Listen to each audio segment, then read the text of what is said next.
We're taught to believe these days that we live in a sophisticated, logical society, that all of the procedures, the science has all been fact-checked by experts, and there's no need to question, we should just trust them because they've got the degrees. They want you to think that science is objective, evidence-based, that medicine follows rational protocols and standards. But the reality is, we're no different to ancient Egypt.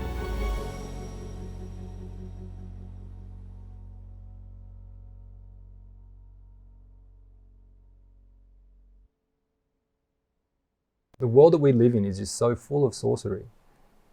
And we often miss that. We often miss the fact that the sorcery that we see all around us it's sold to us as science, but when you lift the disguise, it's just purely sorcery. It's just something straight out of paganism. It's just an evolution and a sophistication of the same thing. We're going to use some code words in this study, though we might be wise as serpents, employ some of the subtlety that is necessary to spread the word, unfortunately, these days. Ancient Israel's journey from Egypt to the Promised Land serves as a type of the Israel of God's journey from the world to heaven.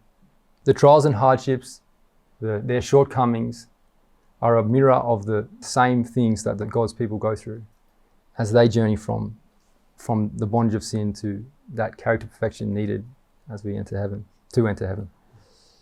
Egypt represents the world. It represents bondage to sin. Thou shalt rejoice before the Lord thy God in the place which the Lord thy God hath chosen to place his name there. Moses gave these words just on the border of the Promised Land. And thou shalt remember that thou wast a bondman in Egypt, and thou shalt observe and do these statutes.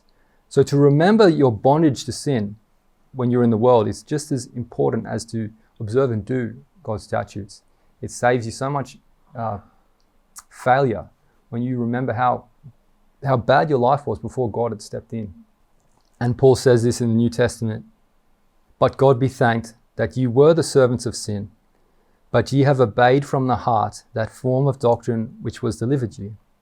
Being then made free from sin, you became the servants of righteousness. You're seeing again that same deliverance from one to another, to the better.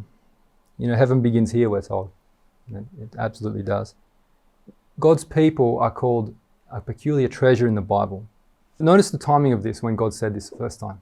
It was just before Sinai, just before the 10 Commandments were given. And God said to them, ye have seen what I did unto the Egyptians, and how I bare you on eagle's wings, and brought you unto myself. Now therefore, if ye will obey my voice indeed, and keep my covenant, then ye shall be a peculiar treasure unto me above all people, for the earth is mine. So when it says a peculiar treasure to God, to me, he says, a peculiar treasure to me, God's people were to have standout value.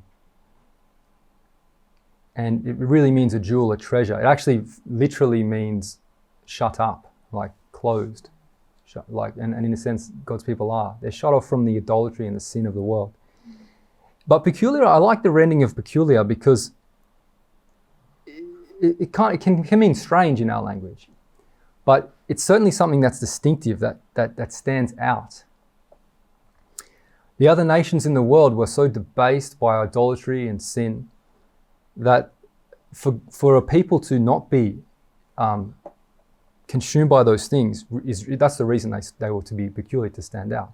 The only nation on earth that wasn't completely degraded and debased. That's what he meant. One nation to stand out. And the Israel of God to be the same. In the eyes of the world, they are to be like aliens. Strange. Listen to what Peter says. For in the times past of our life may suffice us to have wrought the will of the Gentiles when we walked in lasciviousness, lusts, excessive wine, revellings, banquetings, and abominable idolatries, wherein they think it strange that you run not with them to the same excess of riot, speaking evil of you. These abominable idolatries, like in Peter's sense, he's talking about perhaps the terrible, pagan festives they had and all the immorality that happened at them. But the abominable idolatries are really also these modern science and medicine. They are indeed abominable idolatries, and we're going to talk a little bit about that and show that. And we're really beginning to realize that. And people think it's strange that you don't run right with them to the same. They think it's strange you don't want to partake of these medicines and these things. So even in health, in our health laws, the way we heal disease and stay well is peculiar and should be. The next time God mentions this peculiar people, for thou art an holy people unto the Lord thy God, and the Lord hath chosen thee to be a peculiar people unto himself. Above all the nations that are upon the earth, thou shalt not eat any abominable thing. So here we see peculiar people being in regards to health. And then he goes on to talk about all the unclean animals and different things that the pagans, the heathen did. So in health, we are to certainly be a standard of a standout in obedience to God. This is to be part of our message. This is we're to be open about our opposition to the health, the supposed health practices of the world. And the Lord spake unto Moses, saying, Speak unto the children of Israel, and say unto them, I am the Lord your God. After the doings of the land of Egypt, wherein ye dwelt, shall ye not do. And after the doings of the land of Canaan, whither I bring you, shall ye not do, neither walk ye in their ordinances. We are to recognize the evil practices of the Egyptians and be entirely distinct and aloof from them. We're going to talk about some of the medical practices of the Egyptians soon. Let's go to the story of the healing of the waters. Just after they passed through the Red Sea and God had drowned Pharaoh and his army and delivered them, and they rejoiced and danced and sang in celebration, they traveled a few days and they started murmuring again. So Moses brought Israel from the Red Sea, and they went out into the wilderness of Shur. And they went 3 days in the wilderness and found no water. So just after 3 days, that's all it's been since that miraculous deliverance when the walls of water were up on the side of them. And when they came to Marah, they could not drink of the waters of Marah, for they were bitter. Therefore, the name of it was called bitterness. And the people murmured against Moses, saying, What shall we drink? And he, Moses, cried unto the Lord, and the Lord showed him a tree, which when he had cast into the waters were made sweet. There he made for them a statute and an ordinance, and there he proved them. So God laid down a rule of obedience and trust that he was to measure them by in the future. And what was it?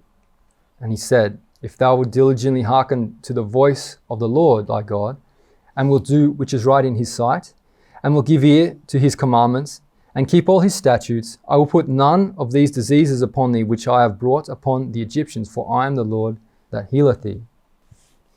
So did the tree heal the waters?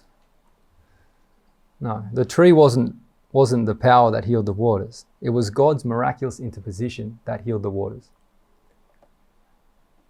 That's not to say we don't seek to do what we can in things. We know with the story of Naaman the Syrian, he dipped 3 times in the Jordan, and he was healed of his leprosy. It wasn't the Jordan that healed him, it was God's interposition. After obedience to a simple command. God's promises for health are just simple obedience. It's not complicated. Like whatever modality we may use to obtain healing, it is God that heals in the end. People still heal from terrible disease without faith in God, but that doesn't mean it's not God that does it. See now that I am he, and there is no God with me. I kill, I make alive, I wound and I heal. Neither is there any that can deliver out of my hand. God heals. God heals even you have a little cut on your hand, it heals up. We're not worried about that. But it's God's power that is in our body healing us. It's his spirit that does it. I think often we place far too much emphasis on modality and not enough on faith and obedience to God when it comes to healing. You know, we've all heard of the 8 laws of health, 8 biblical principles: nutrition, exercise, water, sunlight, temperance, fresh air, rest, and trust in divine power. These are the healing remedies. And God works through these things. Because these 8 laws of health they're God's laws. When you obey them, God blesses you for it. So back in that story, I will put none of these diseases upon thee, which I have brought upon the Egyptians. The disease brought onto the Egyptians were the plagues. He's certainly talking about the plagues like the boils and the lice and these different things. But Egypt was, above all nations, terribly infested with disease. They were very sick people. We're going to have a look about that. Before we do, let's talk a little bit more about the health blessings God promised to his people. This is Deuteronomy again, on the border of Canaan. Wherefore it shall come to pass, if you hearken to these judgments and keep and do them, that the Lord thy God shall keep unto thee the covenant and the mercy which he sware unto thy fathers. And he will love thee and bless thee and multiply thee. He will also bless the fruit of thy womb and the fruit of thy land, thy corn, thy wine, and thine oil. So even your children will be blessed. The blessing of your children, what does that mean? Healthy children, strong children, happy children. The increase of thy kine and thy flocks and thy sheep in the land which he has swear unto thy fathers to give thee. And thou shalt be blessed above all people. There shall not be male or female barren among you or among your cattle. So fertility is a sign of health. What was the key? If you hearken unto these judgments, keep them, obeying God in his simple laws. Health is simple, and it's based on obedience to God. And as I said, obedience to God is obedience to those 8 principles we just spoke about. So that's the real virtue in health. The best treatment is God's blessing. You know, his will is absolute. Whether he heals or he says, I heal, I kill. But as we said, God's laws are also based on health principles. Unclean animals are full of disease. Fornication causes disease, and homosexuality causes worse diseases. Guilt, stress, and anger wear out your life forces. So obedience to God is really just obedience to natural health laws. And the Lord will take away from thee all sickness, and will put none of the evil diseases of Egypt, which thou knowest, upon thee, but will lay them upon all them that hate thee. So, as we said, Egypt, above all other countries, was terribly infested with diseases. And they were diseases that he says, which thou knowest. They were very familiar with this because they'd lived in Egypt for a long time. They saw all the sickness and death around them. So let's see what science has to say about the diseases of the early Egyptians. On several previous occasions, we have referred to the interesting studies on the pathology of ancient Egypt as disclosed by the studies of mummies and skeletons from the tombs and excavations which are being made in the medical school at Cairo, especially by these people. They have disclosed many points of identity of the diseases from 2,000 to 4,000 years ago and the diseases of the present age. So they can identify them, they're the same. As well as noteworthy differences. Renal and vascular calculi were common, that's kidney stones and build-ups of hard stuff in your organs. And evidence of bacterial infections has been made out in some bodies. Malignant disease, gout, leprosy, infantile paralysis, and appendicitis seem to have existed in the days of pharaohs, while arteriosclerosis was common then as now. That's corroded arteries, blocked up arteries. So these people were very sick. Obviously they disobeyed God's health practices by specifically against those 8 things we mentioned. But the root cause of their disease was rebellious hearts. And Pharaoh said, Pharaoh represents the nation really in character. And Pharaoh said, who is the Lord that I should obey his voice to let Israel go? I know not the Lord, neither will I let Israel go. So they were defiant, stubborn people. And that was the real source of their disease. And that influenced the way they lived, obviously. But in spite of all that, in spite of their excessive amount of disease comparatively, they had the best medicine in the ancient world. Medical practice in ancient Egypt was so advanced that many of their observations, policies, and commonplace procedures would not be surpassed in the West for centuries after the fall of Rome, and their practices would inform both Greek and Roman medicine. They understood that disease could be treated by pharmaceuticals, recognized the healing potential in massage and aromas, had male and female doctors who specialized in certain specific areas, and understood the importance of cleanliness in treating patients. So they had a model system that the others were built off, and even our modern system, as we're going to see. And that was required because they were an elaborate system was required because of the amount of disease they had. But like in modern times, they didn't address the cause, which was their sinful lifestyles, which was the rebelliousness of their heart and disobedience to God. So when you don't obey God, it just makes things so much more complicated. You can see that guy on the right looks like he's getting tested for something. Let's have a look at another scientific journal, medical journal from the Lancet. They discovered a lot of their treatments on these papyri, these ancient Egyptian manuscripts they found. The prescriptions in the medical papyri are represented in sufficient detail to make them reproducible today. Current research confirms that from at least 1820 BC, the Egyptians prepared and delivered drugs. So 1820 BC, that's 300 years before the Exodus, if I'm correct. So the Egyptians prepared and delivered drugs. And from 1550 BCE, precise measurements were introduced for prescribing each drug. Indeed, 50% of the drug sources used by the ancient Egyptians remain in use today, although many are now synthesized. Also, a first attempt to estimate the pharmaceutical value of these remedies has shown that 64% are therapeutically effective. So modern science confirms that 64% of the things they used were therapeutically effective. And that although some treatments still relied on the power of magic, most were based on rational protocols and standards. Analytical scrutiny of seemingly irrational treatments, such as the use of crocodile excrement as a contraceptive, and the recipe to anoint the head of a migraine sufferer with part of a catfish, may ultimately lend some support to the Egyptians' view of them as effective cures. So that last part is basically saying, although crocodile excrement and catfish sounds pretty out there, we've analyzed it, and it was we actually see the support for it. We're taught to believe these days that we live in a sophisticated, logical society, that all of the procedures, the science has all been fact-checked by experts, and there's no need to question, we should just trust them because they've got the degrees. They want you to think that science is objective, evidence-based, that medicine follows rational protocols and standards. But the reality is, you unveil the cloak around it all, and it's all just, you unveil the cloak of sophistry, and underneath it, we're no different to ancient Egypt. So we saw how they use crocodile excrement and catfish for cures. Look what we use today.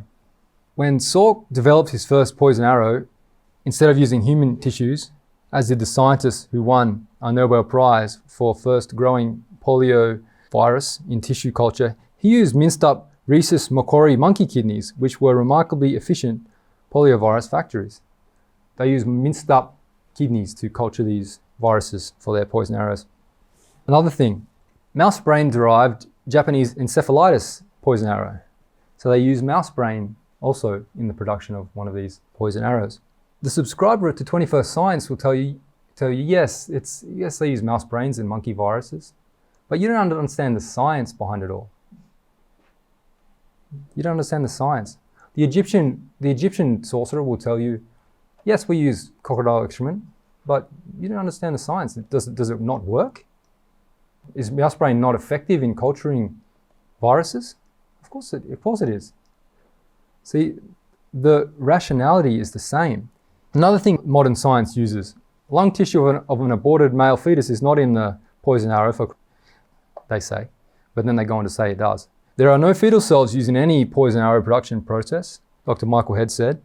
Some poison arrows, including some of the poison arrows, are using cells that came from two fetuses that were aborted in the 1960s. So they use cell strains from them. So they admit that they use cell strains, they use cloned cells from aborted fetuses for their poison arrows. There's a science behind how we use aborted fetuses for our cultures. You don't understand that because you haven't been to university. But what we do understand is that the Bible condemns all these things and calls them abominations. They that sanctify themselves and purify themselves in the gardens behind one tree in the midst, eating swine's flesh, and the abomination and the mouse shall be consumed together, saith the Lord. So this is actually a very interesting passage. So the uses of mice and pigs is used in these pagan, heathen, idolatrous ceremonies. They choose these things that they are aware are offensive in the sight of God. They don't use clean animals. They use the most offensive animals in the sight of God on purpose as part of their abominable practices. We have to realize that all the heathen societies, the things they did were deliberately designed to provoke God to anger. And that's what he said about Israel when they went and did the same things. And notice this meme. It's funny, but it's true. Calf blood, monkey brains, worm ovary, dog kidney, human fetal tissue. What are we making? There's no difference between this and what they're doing today. It's all the same old sorcery. And you know how we saw they used aborted fetal tissue? They admitted that in the fact check there. Look what else they did in idolatrous worship in their pagan religion. Thou shalt not let any of thy seed pass through the fire to Moloch, neither shalt thou profane the name of the Lord, name of thy God. I am the Lord. They used to heat up this giant statue of a cow, a metal statue. They put a fire under it, and then they used to put their children on it and fry them in the hands of this idol. Now, I've heard stories from a doctor who was being interviewed by the nephew of JFK, saying that some of the research these scientists do when they produce medicines, you need live fetuses. They take them out alive and they put a scalpel through their face to cut a certain part of their brain out while they're alive. They cut their hearts out while they're still beating. This is just Moloch worship idolatry. It's just claimed to be scientific. Oh, we need the heart to be beating for some reason when we pull it out. There's probably some scientific reason for it. But all these things, in reality, when you see it, it's just to provoke God. It's just for evil. There's always a bit of science in sorcery. There always has been. Even the words used today, chemist. In Australia, we don't call it a pharmacy, we call it a chemist. It's where you go to get your drugs. Let's look at the etymology of the word chemist or chemistry. Etymology is the history and origin of words. The word chemistry derives from the word alchemy, which is found in various forms of European languages. Alchemy derives from the Arabic word alchemia. The Arabic term is derived from the Coptic chemia or chemia. According to the Oxford English Dictionary, alchemia may be derived from that one, which is derived from the ancient Egyptian name of Egypt, Chem or Chem. Egypt in the Bible is called the land of Ham. So the land of Chem, it's the same word, meaning blackness, i.e. the rich dark soil Nile Valley. Therefore, alchemy can be seen as the Egyptian art or the black art. So chemistry is the Egyptian art. The name chemist has a connection with Egypt. And not only that, we know also the word pharmacy has a connection to Egyptian sorcery or sorcery in general as well. Interesting name of that pharmaceutical company. And the symbol there of Egyptian pyramid with the eye at the top. Okay, pharmacy. This is the etymology of pharmacy, or the history of the origin of the word. Late in the 14th century, pharmacy was called a medicine that rids the body of excess humours. Also treatment with medicine, theory of treatment with medicine. So that's in the 14th century. It seemed to have a pretty scientific sort of terminology. From Old French pharmacy, a purgative, directly from the medieval Latin pharmacia, from Greek pharmakia. When the Greek, it starts to reveal its true pagan and satanic origin. A healing or harmful medicine, healing or poisonous herb, a drug, poisonous potion, magic, dye, raw material for physical or chemical processing. This is from pharmakias, a preparer of drugs, a poisoner, a sorcerer. From pharmakon, a drug, poison, filter, charm, spell, enchantment. Beeks writes that the original meaning cannot be clearly established and the word is clearly pre-Greek. So it goes back before Greek, probably goes all the way back to Babylon. So just even etymologically, there is a connection to the old sorcery, to the ancient sorcery. And the flowchart here shows how it changed from pharmacy at the bottom where we have it today. They slowly hid the magical or satanic description of it as it progressed to hide it from us. Notice that the sorcery in ancient Egypt, it wasn't just, it was trickery, it was deception, but it had an effect, it was effective. In Exodus, talking about during the plagues, and Aaron and Moses went in unto Pharaoh, and they did so as the Lord had commanded, and Aaron cast down his rod before Pharaoh and before his servants, and it became a serpent. So God performed a miracle. Then Pharaoh also called the wise men and the sorcerers. And now the magicians of Egypt, they also did like manner with their enchantments, for they cast down every man his rod, and they became serpents. But Aaron's rod swallowed up the serpents. So there was an effect. There is power in the sorcery. Like it's real, It was illusion, but still what I'm trying to show is that it's not nothing. And another one, and Aaron stretched out his hand over the waters of Egypt, and the frogs came up and covered the land of Egypt. So one of God's miracles. And the magicians did so with their enchantments and brought up frogs upon the land of Egypt. So they brought up the frogs too. They could mimic what God did. Of course, they don't have creative power. It's all deception, but there is something they could do.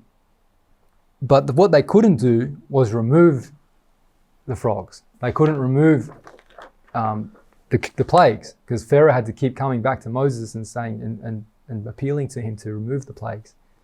They couldn't remove them like God could. And for all of their sophistication, they were sicker for it. And notice some of the modern sorcerers. This is another fact check. I like using these fact check articles. Partly false claim. Poison arrows contain toxic levels of aluminium, polysorbate 80 yeast, and other substances. So this is false, they say. Partly false anyway. They know it's partly true. It's actually completely true, but anyway.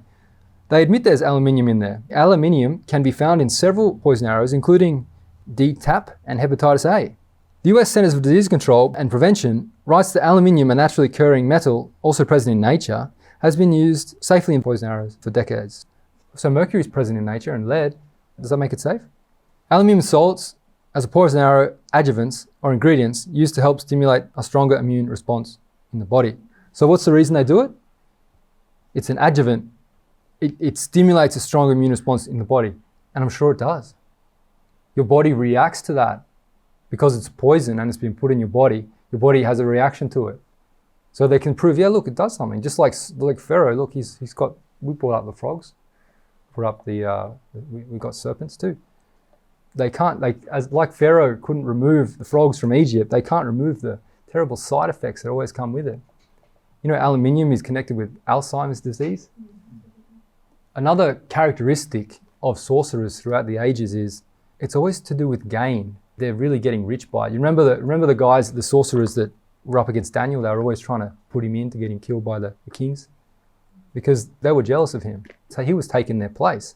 I'm sure he was costing them a lot of money, solving the king's problems without their aid. Notice in Acts, another sorcerer, producer of idols. It doesn't say he was a sorcerer, but anyone who's in the manufacture of satanic things is basically a sorcerer. A certain man named Demetrius, a silversmith, which made silver shrines for Diana, brought no small gain unto the craftsmen, whom he called together with the workmen of like occupation and said, Sirs, you know that by this craft we have our wealth. The system of sorcery, it always brings wealth to the individual participant in it. Their actions benefit not only the system but themselves. They always get rich themselves. We read Revelation 18 about the great men, the merchants, who were made rich by the abundance of Babylon's delicacies. There's always that mutual benefit to both the system and the individual. It's always present in sorcery. And so, although there is maybe some effect by all of this sorcery, it does do something. We know that we know that it harms you ultimately, but an effect can be seen. That doesn't prove that it's good. You know. Listen to this doctor. I do not believe in modern medicine. I'm a medical heretic. I believe that modern medicine's treatments for disease are more dangerous than the diseases they are designed to treat. I believe that more than 90% of modern medicine could disappear from the face of the earth, doctors, hospitals, drugs, and equipment, and the effect on our health would be immediate and beneficial. For the hospital is the temple of the Church of Modern Medicine, and thus one of the most dangerous places on earth. There's plenty to be afraid of. The God that resides in the temple of modern medicine is death. The doctor-priest gets away with a lot because he can claim to be up against the very forces of evil. Never is he seen in his true light as the agent of the devil. We have a medical inquisition. The first sign of an inquisition is the selling of indulgences. Medical insurance is the doctor's version of indulgences. Like the communion wafer, which Catholics receive on the tongue, drugs are the communion wafers of modern medicine. Try getting from one end of life to the other without paying your dues to modern medicine. Poison arrows, fluoridated water, intravenous fluids, and silver nitrate. When you get to the cathedrals and the little Vaticans of modern medicine, you are up against the priests who have the weight of infallibility behind them. They can do no wrong, so they are most dangerous. So he realized what it is. You can see through all the sophistication. Because when you look under it, you see the slick deception. that this is really just part of the religion of Babylon. And notice that he says the indulgences, medical insurance. In 1986, the National Childhood Poison Arrow Injury Act was legislated in America. We read here, the National Childhood Poison Arrow Injury Act of 1986 was signed into law by the United States President Ronald Reagan as part of a larger health bill on 14th November 1986. NCVIA's purpose was to eliminate the potential financial liability of poison arrow manufacturers due to poison arrow injury claims to ensure stable market supply of poison arrows. So what this act did, it was gave total indemnity against being sued to the poison arrow manufacturers. They can't be touched. They argued that, oh, well, if you don't give us this, we can't make them anymore, and because we're so important to your health that you better just give us complete indemnity. It's probably one of the most criminal laws ever passed in the world. Now when someone gets hurt by poison arrows, some poor kid, they do get sued, but the government has to pay. The government pays the money. Imagine that. What a lucrative business that is. You can be as irresponsible as you like, but you'll never be called into account for it. It's amazing. Talk about the merchants of the earth getting rich with the abundance of Babylon's delicacies, the kings of the earth committing fornication with them. Terrible. And who pays? The taxpayers pay. You pay for your own injuries. It's the most diabolical law ever put into practice. Ronald Reagan. I don't know who he was. When we're talking about all these poisons they put in the poison arrows, the things the abominable things they culture these things in, they use the most detestable things that the Bible condemns. You don't see them using clean things. You don't see them using organic cucumbers or something. They're always using something the Bible is against. Sacrifice children, this sort of stuff. When we read here in Revelation 18, the same verse Brother Tom shared the other week, it says, thy merchants were the great men of the earth, for by thy sorceries were all nations deceived. That word sorceries is pharmakia, means medication, magic, sorcery, witchcraft. What is the objective of this sorcery? It's to deceive the nations. It's a tool to deceive. And Babylon's agents are engaged in deception. And they deceive you by, the main point of the deception is to get you to disobey God, to rebel against Him. That's the main objective, with health, with everything.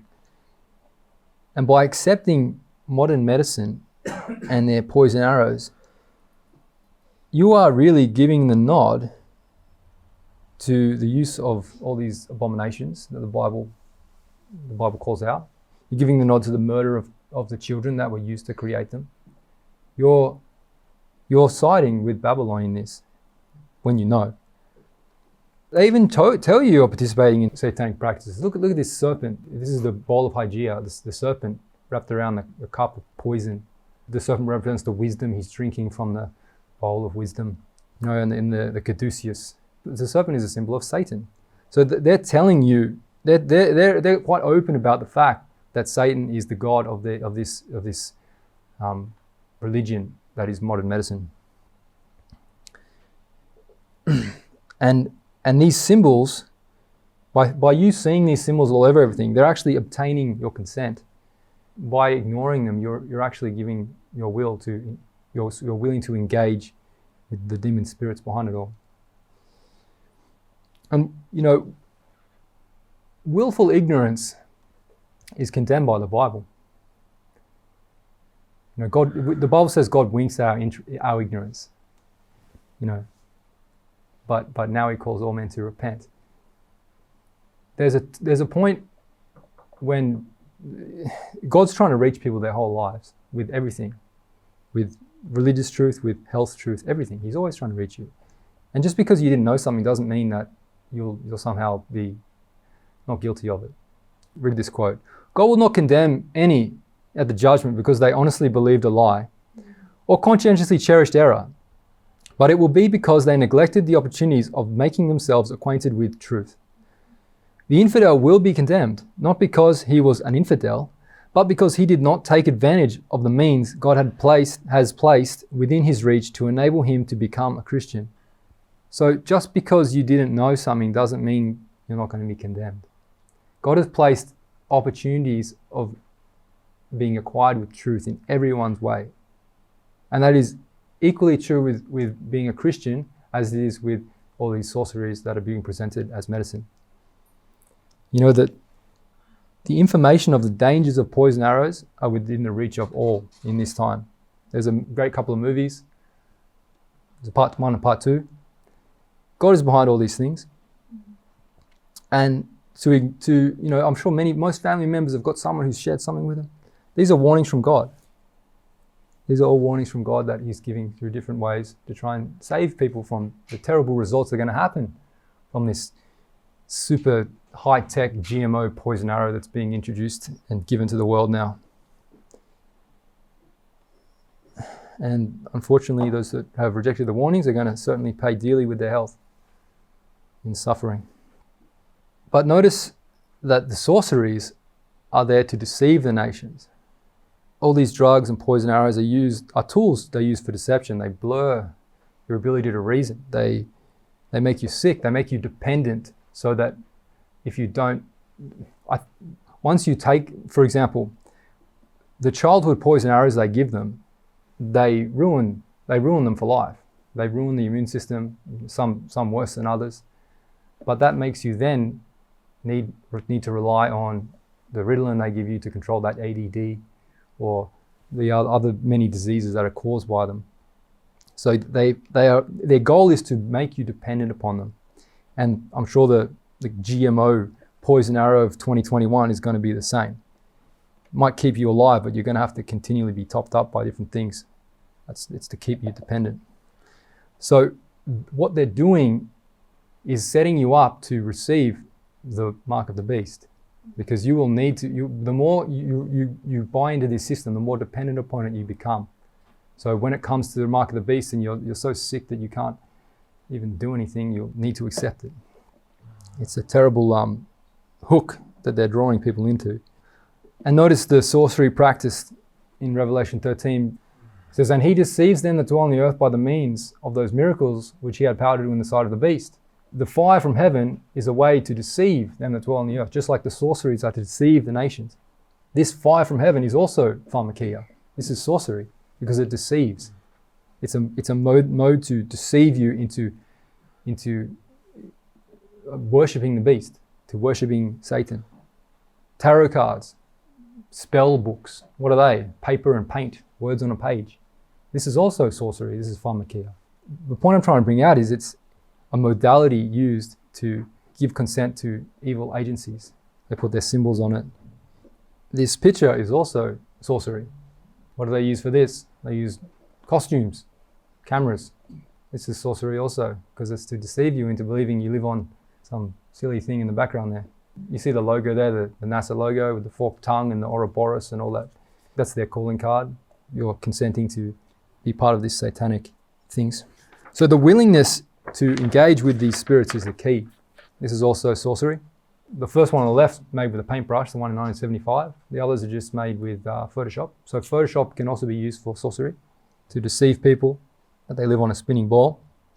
So really, I think why a lot of the truth about so many of these things in the world are coming out. We've seen the truth about cosmology lately. We've seen the truth about a lot more truth about that. A lot of us might have known they were bad before, and we didn't get them or give them to our children, but now we're seeing how satanic they really are. We didn't know the level of how bad they were before, because God is really bringing his people back to that state of primitive godliness. We're noticing a rapid shift in the character of God's people, like the type of people that are being drawn to God's message. They're truth seekers. They're not people that are afraid to believe something that is likely to get you laughed at, like flat earth. God's people are really becoming that peculiar people through these truths and identifying what is sorcery around them. And the Bible as the Bible is exposing it to them. The Bible exposes the globe earth. The Bible exposes the use of all these abominable things in so-called medicines for us. And all these things are gathering the truth seekers together, those that want to know the truth. There is real trouble coming. The things that have been injected into people lately with these GMO poison arrows is really gonna cause some trouble in the world. It's going to be bad. Like God's promises are these: Thou shalt not be afraid for the terror by night, nor for the arrow that flieth by day, nor for the pestilence that walketh in darkness, nor for the destruction that wasteth at noonday. Jesus said in Matthew 24 that there's going to be famines and pestilences. I don't believe we've seen any real pestilences yet, but they've manufactured one that's in the pipeline. 1,000 shall fall at thy side, and 10,000 at thy right hand, but it shall not come nigh thee. Only with thine eye shalt thou behold and see the reward of the wicked. Thou shalt tread upon the lion and the adder, the young lion and the dragon shalt thou trample under thy feet. Because he hath set his love upon me, therefore will I deliver him. And I will set him on high, because he hath known my name, says God. So these promises are going to be very real to us in the near future, I'm sure. We're going to see thousands falling, unfortunately. But thank God that He has revealed the truth about all these things to us, and we can trust in Him and His simple remedies for health. We don't have to be afraid of all the propaganda we hear about so-called different things that are coming. Not to disturb you. Once you know that these people, the media, they're all sorcerers. I just pray that we'll not be afraid of any of the terrors. And I ask you to join me in prayer as we finish.